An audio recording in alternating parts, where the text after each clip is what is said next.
Okay, I guess we're ready to start. Call the meeting, Design Review Board to order. We'll ask Margie to confirm that the Kansas Open Meeting Act required notice of today's meeting has been provided. I can confirm the packet was posted and the required notice of the meeting was provided. Okay, thank you. So with that, we'll move on to roll call. Board Member Kitchen, Here. Board Member Noonan, Here. Board Member Romy, and Chair Martins. Present. So that would give us a quorum of 3 to conduct today's business, and since we've required notice of today's meeting has been provided, we now have the ability to move on to today's business. Okay. Next item on the agenda is approval of the minutes from the October 28th, 2021 meeting. Does anybody have any amendments, changes, questions? And No. if not, I move to approve. okay, thank you. I'll second. Jennifer seconds. All right. If no further discussion, all in favor, say aye. Aye. All opposed, same sign. All right. Minutes approved. Now, down into new business, we have application CC 21-24. Thank you, Mr. Chair. We have 3 public hearing items today for you. By public hearing, we mean we provided notice to abutting business and property owners of the nature of the application and the time and date of today's meeting. The first involves a property at 227 North Santa Fe Avenue, and we have indicated in our report that this was a building that was formerly owned and was the site of the offices for Bieberly Architects, and then Bieberly Architects relocated out of the building and has established new offices in the old Missouri Pacific Railroad Depot. And so Kane Property and Development purchased this building with plans to relocate the offices of United Capital Management from East Iron over to this building. And this board previously in 2020 looked at a set of 2 wall signs that were to go on the facade of this building to identify the new occupant. And so there was a approval to have 2 new wall signs, one higher up on the building and one that identified the building down near the parking garage level. And so those were approved by this board, and they were have been installed under a sign permit, and we provided elevations of those signs in your packet. The request that's before you today involves exterior renovations. There's been renovations to the office suites on the 2nd and 3rd floor, and they've now turned their attention to the 1st floor, and the 1st floor is currently occupied by a covered parking garage that is open on the front and rear. And so the owner's now proposing to enclose the parking garage and install a garage door in front of the Santa Fe garage entrance. And so a listing of the improvements that are being proposed include the creation of a client lounge area between the elevator shaft and the front facade, installation of new aluminum glass storefront on the 1st floor facade, installation of a new glass entry door at sidewalk level. Those would be, as proposed, double doors. Installation of a new aluminum and glass overhead door in front of the Santa Fe garage entrance. And so that is the project proposal. There's also a proposal to add a 4-inch brick to match the existing bulkhead wall below the window level, and that would have a stone cap to match the existing. And there's also a proposal to install a new fascia above the storefront windows, and then there's a plan to install a garage ventilation fan, it would have louvers facing Santa Fe. So because this involves approval of exterior facade changes, it does require Design Review Board approval before any exterior renovation work can begin, and today was advertised as the hearing. So we have summarized for the board the major design guidelines that apply relating to use of new materials, preserving character-defining features that are intact, replacement of doors and windows to match existing as much as possible, and also the use of color. So as we look at this, the upper portion of the building facade appears largely to be left intact and unchanged by the proposed facade renovation.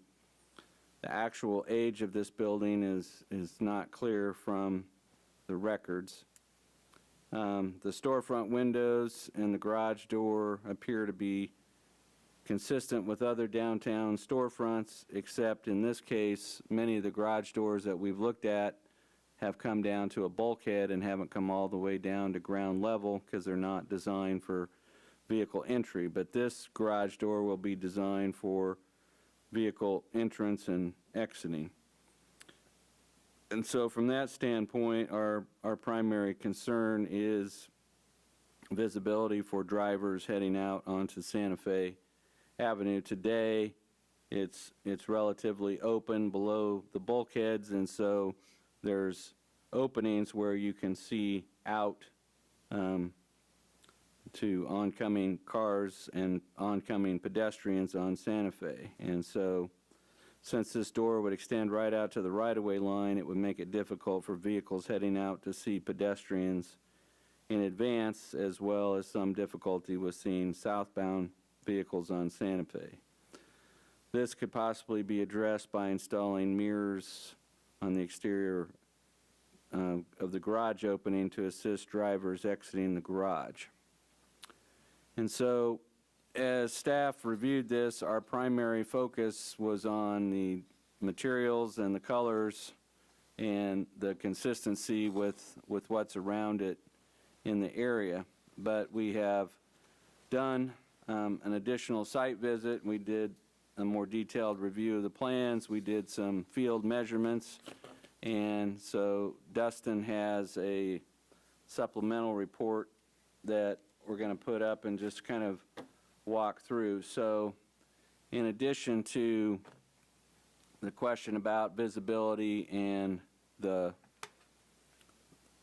garage door being right on the edge of the sidewalk, we went over there and looked at some of the dimensions to try to make them square with what we were seeing on the plans. And so for the benefit of the board, this building has 75 feet of total frontage on Santa Fe. The existing opening as it is today is 22 feet wide, 22 feet 8 inches to be exact. And so the width of the driveway approach that was put in as part of the streetscape project is 16 feet, and that driveway is essentially centered in that 22-foot opening. And so with the changes, the proposed double doors would extend into this opening here, and then there was a proposal to add a new pillar to the right of those doors. And with those changes, the garage opening would be reduced to 12 feet, and it would be offset by those. And so what you'd end up having is you'd be essentially, by not having the door centered in the driveway, you have little over 6 feet of the existing driveway approach that would no longer really serve the garage opening. They would be lined up in front of the pedestrian doors and the pillar. And so this would require shifting the existing driveway approach 4 to 6 inches to the north. And so as we looked at these plans, we had some alternatives to discuss and consider to the plan that is before us. And so essentially where I'm standing in that photograph is where the new concrete pillar would be. And so all of this driveway area here is not, it doesn't really line up with anything except for these pedestrian doors in the pillar. So we looked at what our alternatives to what this specific proposal is.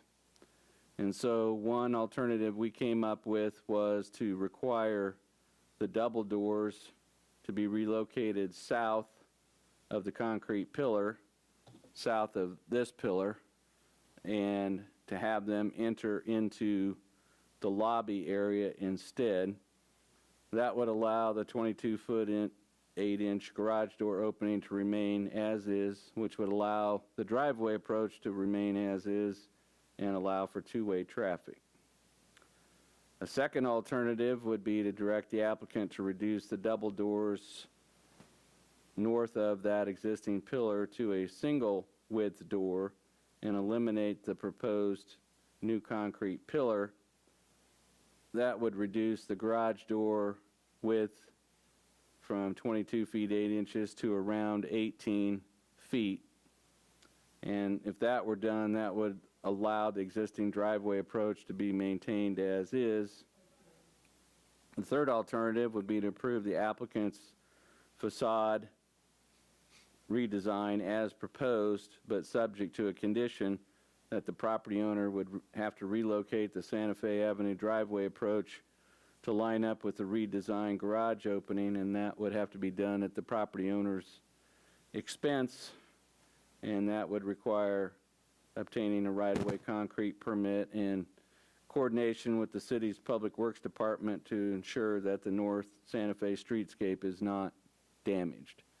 So it's not quite as readily apparent in our photographs as it is if you're there in the field, but essentially by scrunching the door down to 12 feet and putting it at the north end with the pillar and the double doors put in there, you're more or less requiring vehicles to drive on the ornamental brick that was just put in for the streetscape and was not designed or intended to be part of the driveway approach.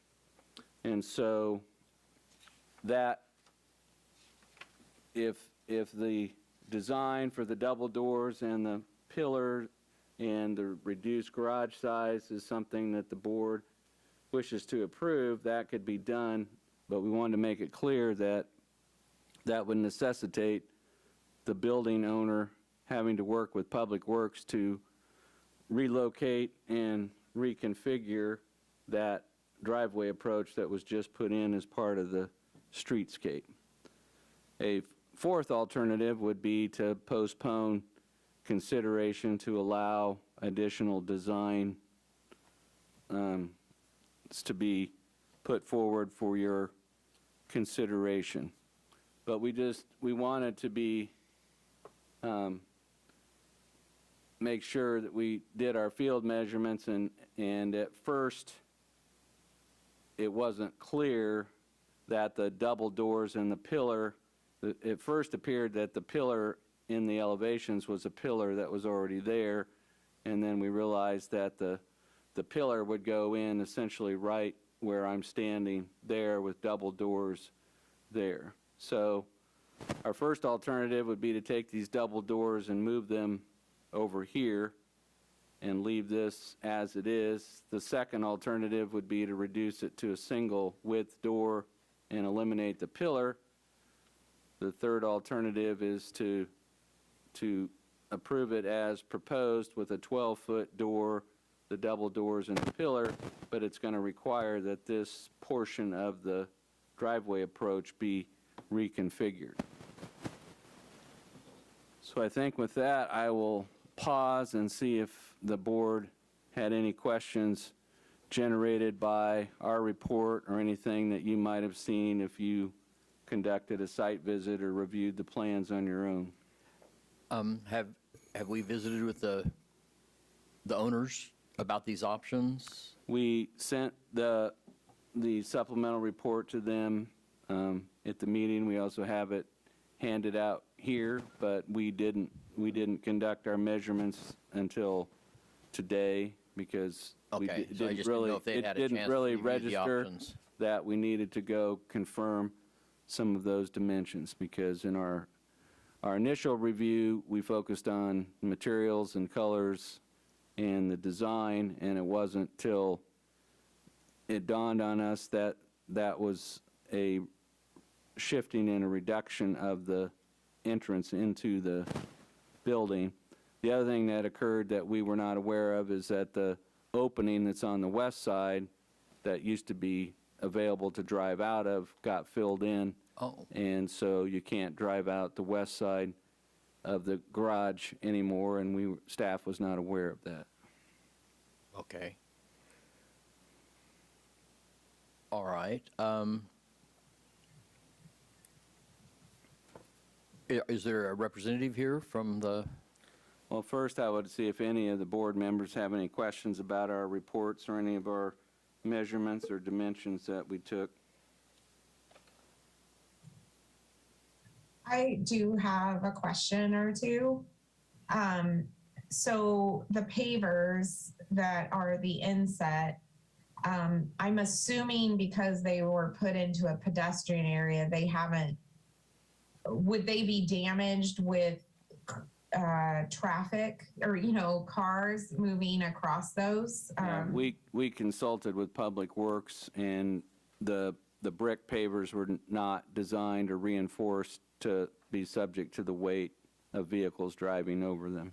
So that section of concrete that's in our photographs there, that is reinforced concrete that you would have in a driveway approach or sidewalk section that would have additional rebar in it and would be designed to support the weight of vehicles. But the ornamental brick portion outside the boundaries of that concrete strip, that is not designed or intended to support the weight of vehicles.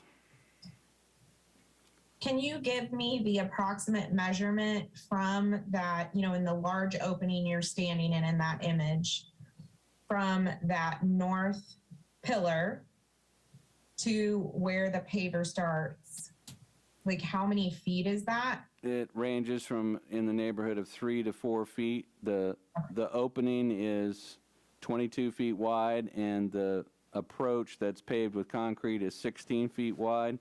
So Okay. there's anywhere from 3 to 4 feet between the edge of the approach paving to the edge of the pillar for the opening. So where Dustin has his white arrow on the north side, it's our opinion after looking at it that brick would have to be removed and replaced with reinforced concrete to make that approach line up with the reduced opening.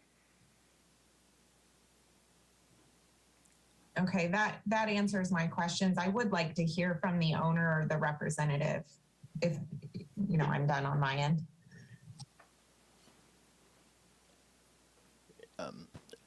are you, yeah, if you wouldn't mind stepping up and identifying yourself, name and address?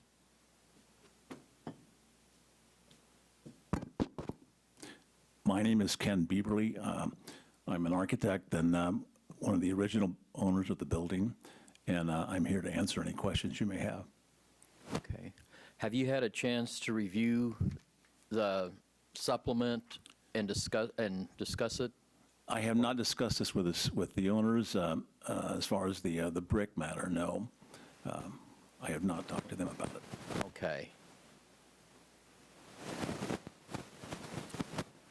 I will say this, that I think the owner is willing to do anything that's required by the city or by the design review board. Okay. Within reason, of course, but we're open to any suggestions, and we, consider them also. Okay.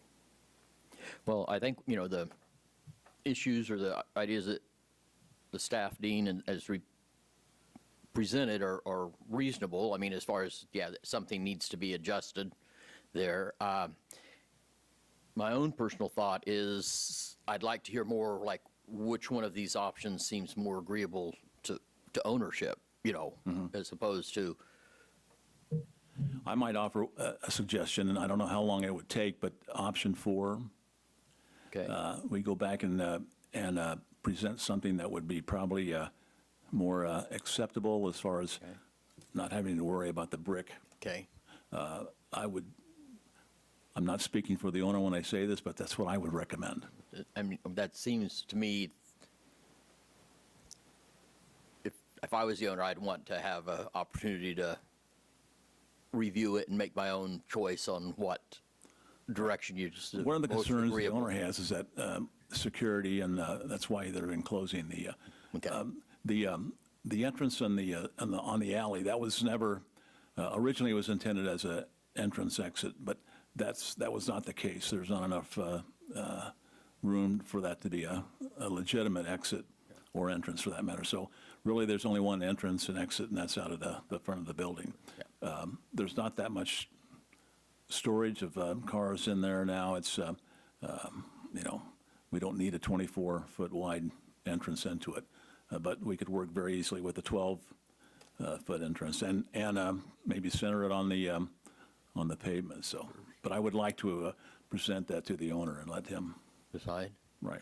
So one alternative would be to work with Mr. Bieberly and just, I think it would be advantageous if Mr. Bieberly, the owner, and city staff had an on-site meeting and just looked at it. at that, because, we went out and did some measurements, but, we don't have anything that really illustrates for you or for the owner what those alternatives would look like, or even if they're feasible. We just did it based on the measurements of where things are located in relation to other things. Okay. Well, I would just like to add a comment too, that I think the direction this is going, I think aesthetically is a vast improvement to what is there. So I will say that I think that the direction it's going is positive.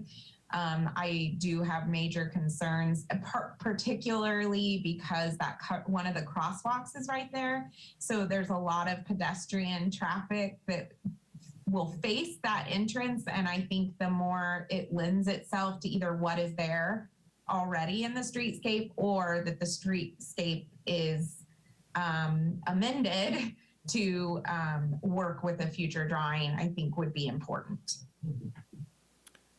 Yeah, it doesn't show up in the, I don't know, Dustin, does it show up very well in any of our photos? But you can see that there's a fairly close proximity between where this driveway intersects the street and the crosswalk here.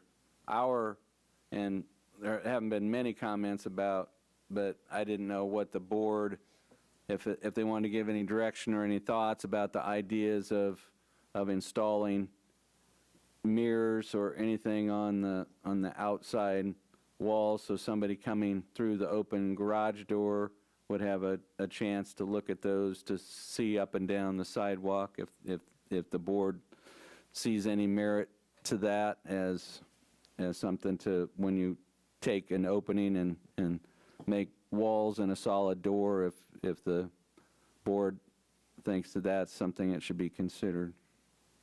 I think that's sounds like a really reasonable and probably important aspect of the design.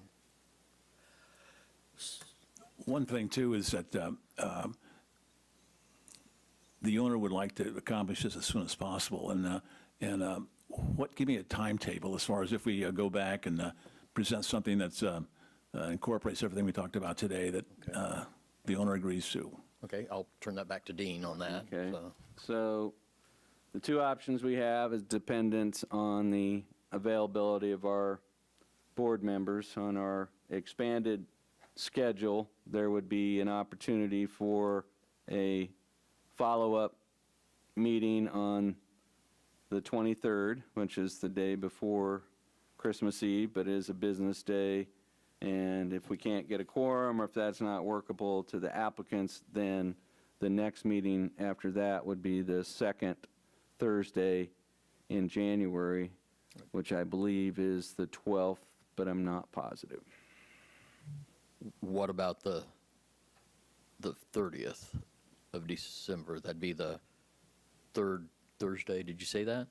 No, the second Thursday is the 9th, the fourth Thursday is the 23rd. So we don't ever do the, We could do that if we had a quorum and if we had staffing for the 30th, but as we see it, the two alternatives would be to, if we had a quorum available, we could reconvene on the 23rd. If we couldn't achieve a quorum for that meeting, then the next available would be the 12th of January, which is It's actually the 13th. 13th. but yes. 13th. yeah. Okay, I was close. so, well, I mean, we can check into that. I'm available on the 23rd, I believe, looking at my Okay. calendar. I could do Zoom. I couldn't do in person. Okay, so those three would be a quorum, so we could postpone this to the 23rd of December if that's workable. I think that's workable. Okay. So do we need a motion or? Yeah, you would just need a motion to postpone consideration of application CC 21-24 to a meeting to be held on December 23rd. Okay. I will make that motion. Okay, thank you. I'll second it. Second, all in favor, say aye. Aye. All right then. So Thank you. what Thank we'll you. try to do is get Public Works involved also, and then try to get a site meeting over there that the owner or owner's rep can be there. You have my phone number. Yep. Thanks, Ken. All right, so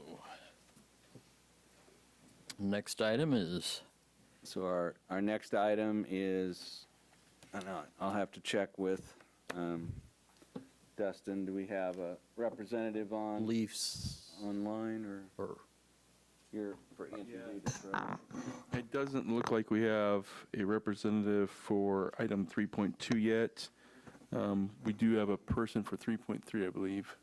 or, is this You're here for both? Gleason? Okay. Okay, so both of them then you Okay. would, okay. So item 3.2 has been filed by Gleason and Son Signs, and that is on behalf of Salina Chiropractic. And they are requesting approval of a certificate of compatibility to allow installation of a new illuminated wall sign on the front facade of the building. This is another property where the Design Review Board has previously looked at a facade change. In the particular case, this was done also in 2020, and the building was renovated by the building owners, and they changed the color palette of the painted brick from white to black. They freshened up some of the worn painted areas. They painted the window trim. They painted all the green brick to match the black color, and they had some missing glass squares above the front door, and then they did some power washing and repainting on the rear area. That work has all been completed and was approved by this board on July 9th, 2020. The property owner has completed their building renovations. They have a new tenant, Salina Chiropractic. They're currently in there, but only identified by a window sign. And so this is a request to install a roughly 2-foot by 10-foot sign, which would be internally illuminated by LED lighting. And so we scheduled a public hearing for today to have the board review this. And so board approval is needed before we can issue a sign permit. So the new wall sign is intended to reflect a change in occupancy. The sign will have a white vinyl sign face with black lettering and a red logo encased in a black sign cabinet. That's the way we're interpreting it. We would request the applicant to confirm those colors at today's meeting. The sign would be located directly over the building entrance. This building has 25 feet of frontage facing Santa Fe, and so with a 10-foot wide sign, that would be proportional to and in scale with the 25-foot facade. So it won't dominate the front building facade, but we are concerned a little bit about the proposed method of illumination. The C4 district allows for illuminated signs, but expresses a preference for backlit signs. We see more backlit signs, particularly on Santa Fe and Iron, than we do the internally illuminated signs. And so we didn't do a scientific sign inventory, but we did do a walk and drive and inventory of the block. And certainly the Stiefel has on a level of illuminated signs, but as you look at the individual storefronts in that block of Santa Fe, there are not many signs that are internally illuminated. And the definition of internally illuminated is that the entire sign panel is lit. And in the case of a backlit sign, only the individual letters are lit. And so we would request that the applicant provide some additional information about why this couldn't be a backlit sign instead of having the entire white sign panel illuminated. And so we have presented on page 5 some possible findings that you could make to support approval of the wall sign as proposed. And one of those would be that the illuminated cabinet would still be subordinate to the overall building facade. We've also provided some possible findings on page 5 that would support denial of the illuminated wall sign. And those are that the design guidelines express a preference for backlit signs, and the majority of signs on the 100 block of South Santa Fe are either non-illuminated or are signs that backlight the sign text only. And policy A13 states that illumination of the entire sign panel is discouraged. And in this case, as we understand it, the entire sign panel would be illuminated, not just the letters. So your alternatives on this application would be to approve the proposed sign, finding it will conform with the design guidelines for downtown Salina. You could approve the sign subject to conditions. You could postpone the application to acquire additional information, or you could deny the application as presented. So if you wish to approve this application as submitted, we have a suggested condition on page 6 of the report. In the alternative, you could direct the applicant to redesign the sign and resubmit the modified design for review at a future meeting. But we don't have any concern about the location, the size, the centering of the sign, but it's just we reviewed other signs on this block of South Santa Fe, and we didn't find a record of any existing signs like this that were where the entire sign panel would be illuminated. So with that, I'd be open to any questions from the board.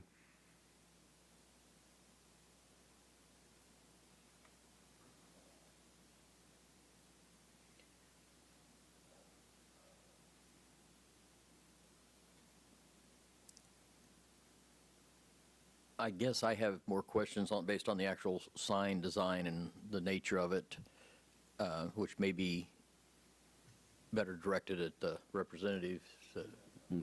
here. So we had just, as the staff, asked to confirm that we're interpreting the colors correctly, and then the other question was about whether there was an option for this to be backlit instead of internally illuminated. Okay. Hey, would you mind, identify your name? So with Gleason Signs, the reason why they have it the way they do, you see this? Mm-hmm.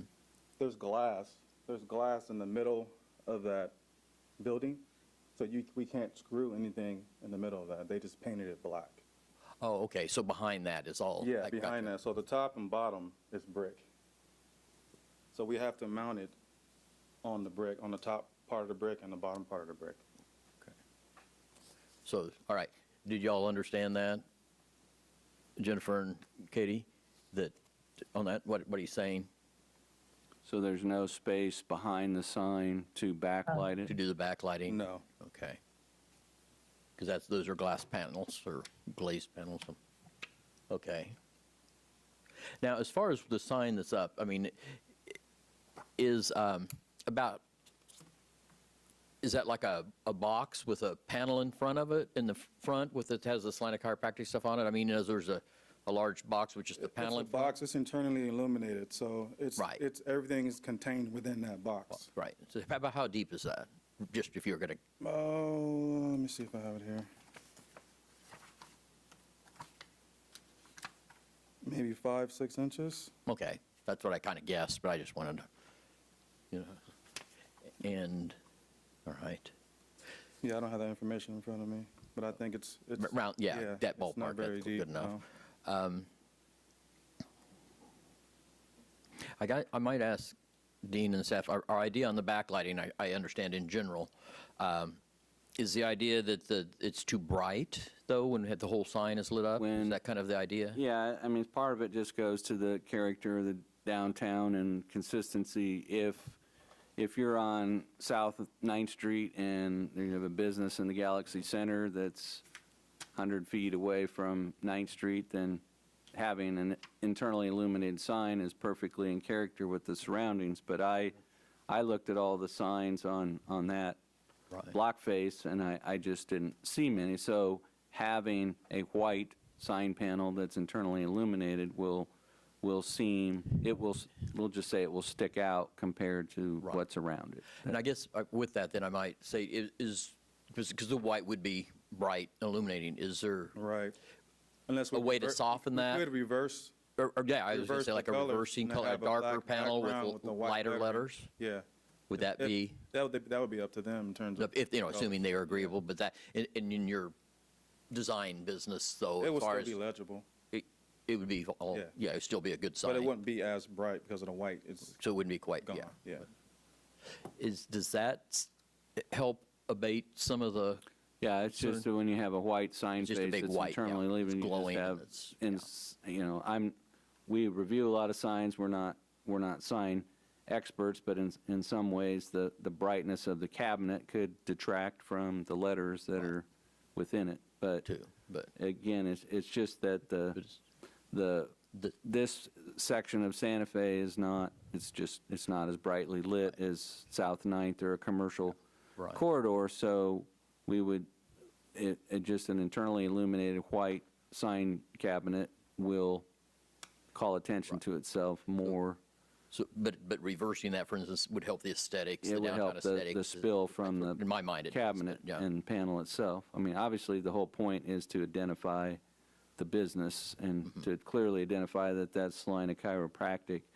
We were just pointing out that Right. it seemed like having a brightly lit 10-foot-long panel there might seem out of place. And I guess, is the assuming staying with the white, is illumination behind that, can that be adjusted to being not so, I mean, is that something that's? There's no dimmer switch or anything on there, so Okay, there. so that's either, And there's no other way to really hang a sign on there because of that glass in the middle. right, but, yeah, so, Yeah. okay. Comments or questions, folks, from, that are online, I guess? I guess my question would be regular light bulbs, some are brighter, some are less brighter. I knew that he had said there wasn't a way to have a dimmer switch, but is there a way to where the light bulbs just aren't as bright that you put in there? Then I think I it don't would know. defect away from the sign. The whole point of having an illuminated sign is to be seen. And if you get Got rid of it. that, then it wouldn't make any sense. Okay.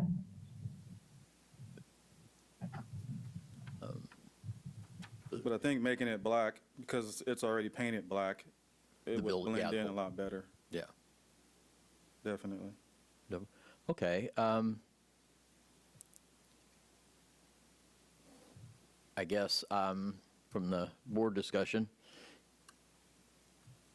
would- Well, w- I have an unforeseen conflict potentially that I would actually like to ask Dean about.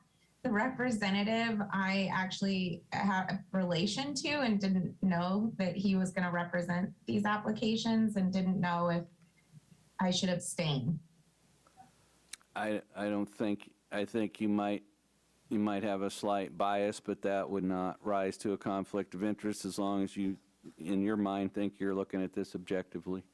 Okay, just wanted to make sure before I made any comments.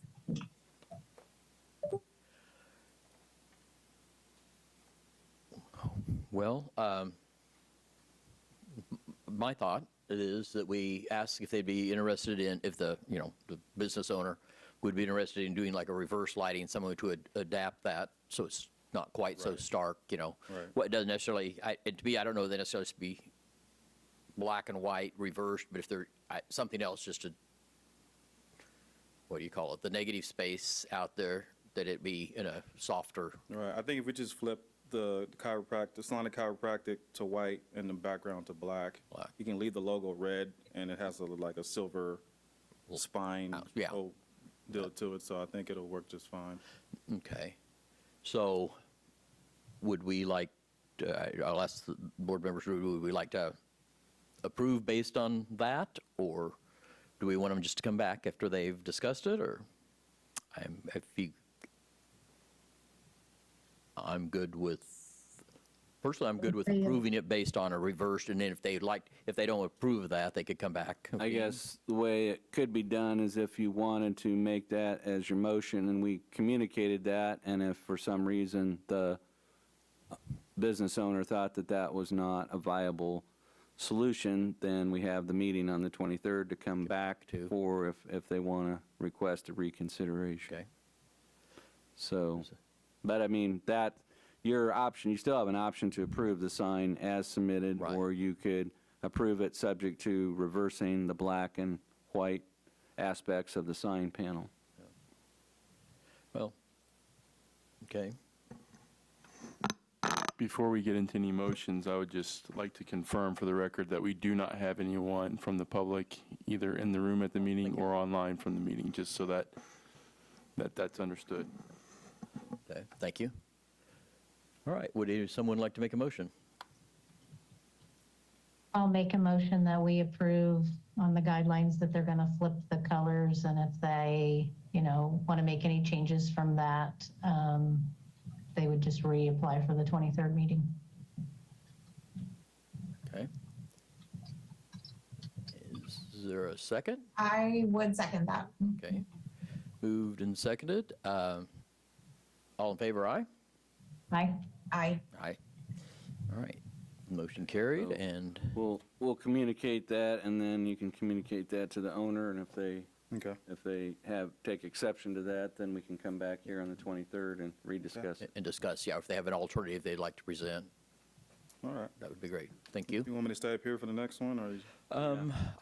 It's if you're comfortable standing, otherwise you can sit down Yeah, for a I'm minute already and then come here, back up when you, okay, No reason for them to go anywhere. yeah. So All right, we've thank you. taken care of item 3.1, 3.2. We have a public hearing on item 3.3, and that is for the installation of a new wall sign for the Annie Rita's restaurant. And it's essentially a single wall sign that would consist of individual channel letters. It would not be an illuminated sign. Based on what our review, the letters would be white, and they would be located in the transom area above the first floor of the storefront. As part of their renovation, which you approved previously, the new building owner has installed a PVC wainscoting that's above and below the first floor windows, and the sign would be stud mounted to that wainscoting above the Annie Rita's storefront. It would help identify the entrance to the restaurant. And so this again appears to be proportional and in scale with the building, and it's also proportional to the tenant space. It would be visible to pedestrians as well as vehicles, and it would also be proportional to the apron string sign that's directly to the north. When the original certificate of compatibility application was made by the building owners and tenants were unknown, they made some reference to having metal signage with LED lighting on this building. But as we interpret this sign permit application, this will be a non-lit sign with no electrical connection. And so we find this sign to be consistent with our design guidelines for signs for downtown Salina. We've provided some findings to support that on page 5 of your report, and you could approve this application if you find that the proposed wall sign will conform with our downtown design guidelines. You could approve it subject to any conditions. You could postpone consideration to a future meeting, or you could deny the application as presented. We would recommend approval of the sign with the condition that if there's any significant changes to the sign design or materials, that these would be presented to staff, and we would determine whether additional review by this board would be required. But we just want to get confirmation from the applicant that we are interpreting this as a non-illuminated sign. Okay. Comments before we talk to the applicant? Okay, I guess we'll ask that. The Dean was saying, is it a non-illuminated sign? Right. It has, I believe this has some lights underneath that shine up. It's got Right. lights, yes. That shine- Right now underneath the, Yeah, you can see it at kind night. of Right. like that. Now, is this a panel, or is this kind of cut out They're letters? like cut out painted aluminum. aluminum? Okay, kind of like over at Apron Strings. Apron that strings. Similar They're going to be concept. mounted the exact same way with like Okay. quarter-inch All right. studs into the building, very minimum Okay. damage. All right, yeah, seems pretty Pretty simple, simple. yes. Any questions from the commission? No? All right, then, if there's no other questions or comments, we'll accept a motion. Again, I will move to approve option 2 with the staff recommendation, and that if there's any significant changes, that those will be brought back in front of staff for review. I'll second that. Moved and seconded, then all in favor say aye. Aye. Aye. Aye. Okay, motion carried. Thank you for Justin, you information. know if there, has a sign permit been submitted for this, or just this? Okay, so this will move, after our protest period, this will move to a sign permit application. We will communicate on the other sign, and if there's a need to bring that back, we will do so. All right, thank you, Right, and thank you. thank you. So, do we have any administrative items?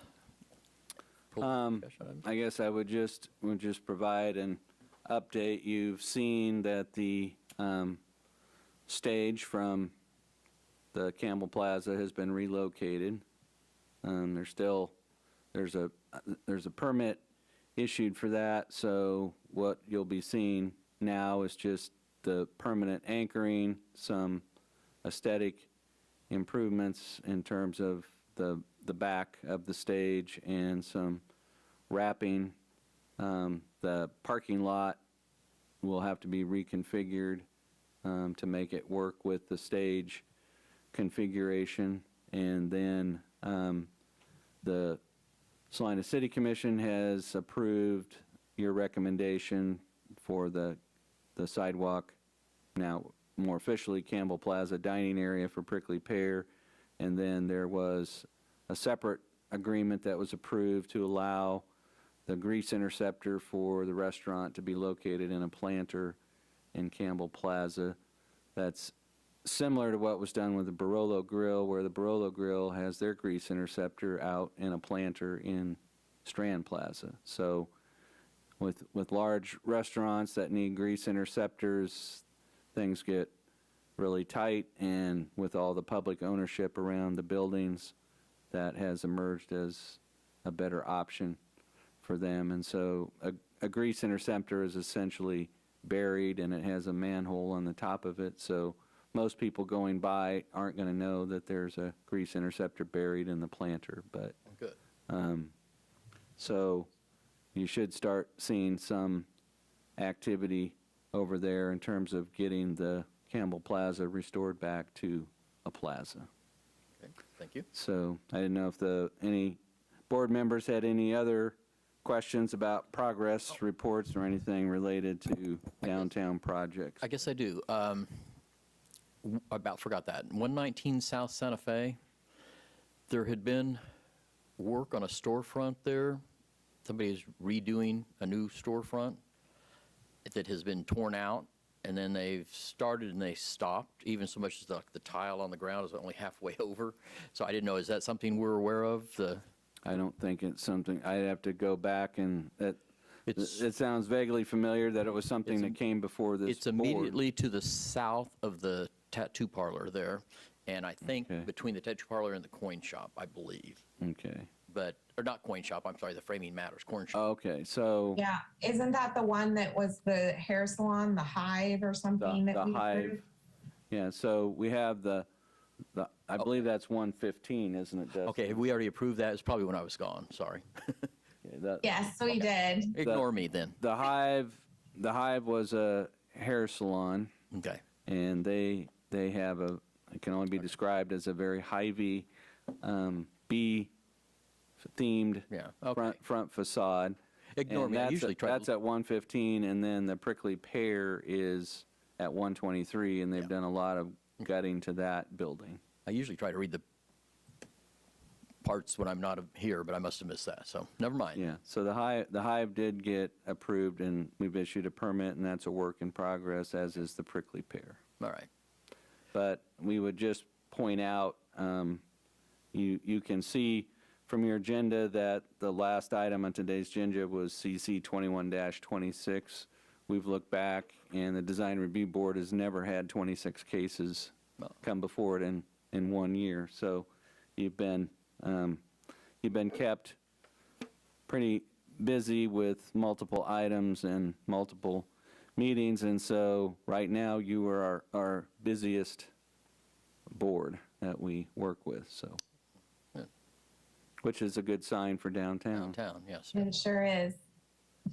Okay, so unless you have other questions of us, our only other business is to announce that we will meet on the 23rd, and we will coordinate an on-site meeting with the representatives of the building at 227 and get our Public Works Department involved so we can come back with a little better report, and so we can say this option is feasible, or if this option is done, this is what needs to happen. At that point, is it the only item on the, It should be Agenda the that- only item unless Okay. there's Something comes the up. chiropractic comes Okay, back. yeah. But we don't have anything along those lines. okay, great then. In that case, motion to adjourn? I so move. All right. Second. Thank you. All in favor, aye. Aye. Okay, meeting adjourned. Thank Thanks, you. everyone.